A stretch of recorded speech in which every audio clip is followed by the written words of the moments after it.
One of the things that you've been asked to do is create a media list for your final portfolio. So, content is only great if there are people to enjoy it and share it. And part of your challenge in PR is getting that content out to the right people so they can share it to their larger networks. So a media list is a way to share content with the right people, the decision makers and influencers. There are media databases that a lot of PR firms use. Cision is probably one of the most well-known. There's Meltwater, PR Max, Muckraker, etc. These things are filled with decision makers and influencers. So a company pays for a subscription with Cision, and there's something like 300,000 contact information in there. So if you're looking for the director of football for ESPN, that information is supposed to be in Cision. So they pay for access to these databases, and then they have to go in and create their own media list filled with the right people. They also have to double check to make sure that information is right. So what do you do if you don't have access to one of these expensive media databases? If you're working on your own or trying to start your own PR agency individually, you start with a spreadsheet and you put on your research hat and you go out and you find this information any way you can. So step one, define what you are pitching. Are you pitching an interview? Is it an announcement like a press release? Is it a killer piece of content like a feature story? Have a clear idea of what you're offering to the media. You need to know what your outreach is to know what media to target. Develop your angle. Who are the journalists or influencers that would share your content? There's the obvious, but also look at other places that would also benefit from sharing your content.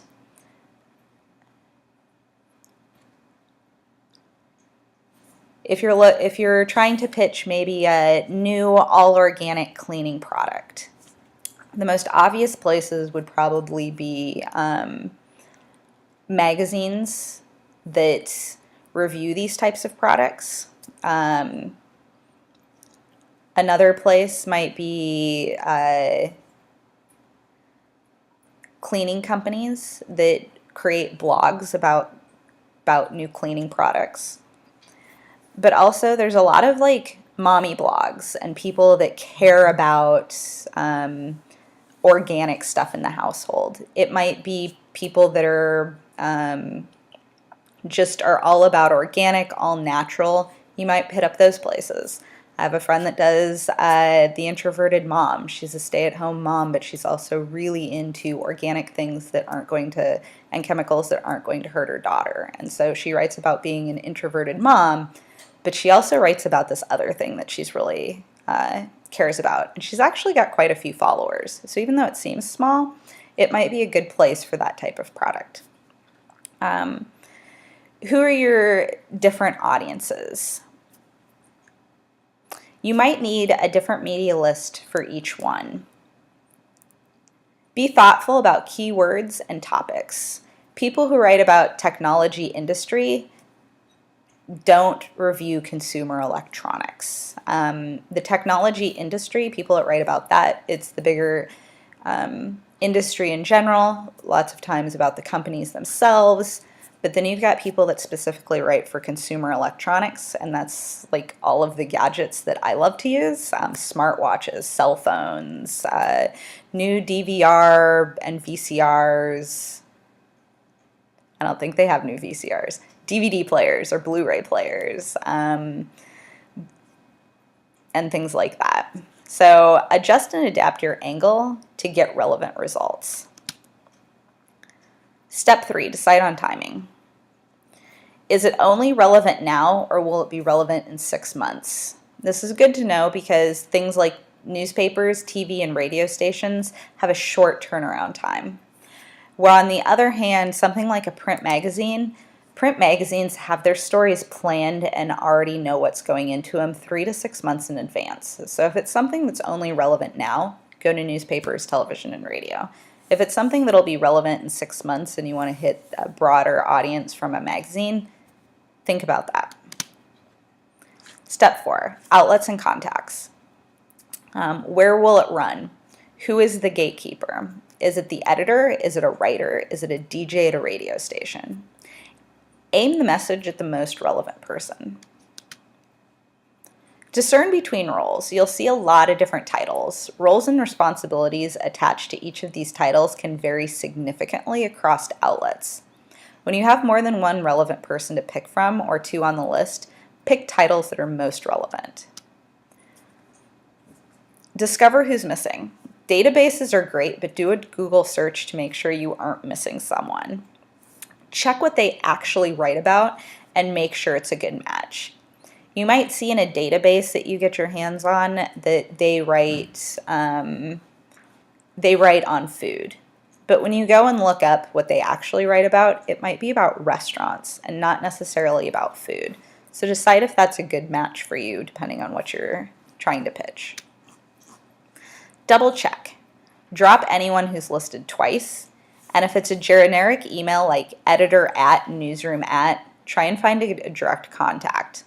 A lot of emails go into those generic emails. So if you can find a direct contact information for somebody there, you're much more likely to get a response. So making a media list for your client. For your portfolio, it's the who and where are the most appropriate outlets for what content you're producing. There's different ways to do this, and if you look at the final portfolio examples that are up, you'll see that everyone kind of did it in different ways. But this is just a basic, like, you're going to say the outlet would be GQ magazine. The person that you're going to target is Doug Bach Clark, and what you're pitching is your pitch letter that you've written. Maybe you're pitching to Star 102.5, and you're pitching to Sue O'Neill, and what you're pitching is the radio script. So 1 to 5 contacts per necessary item in the portfolio. Not everything in the portfolio will need a media contact, but most things will.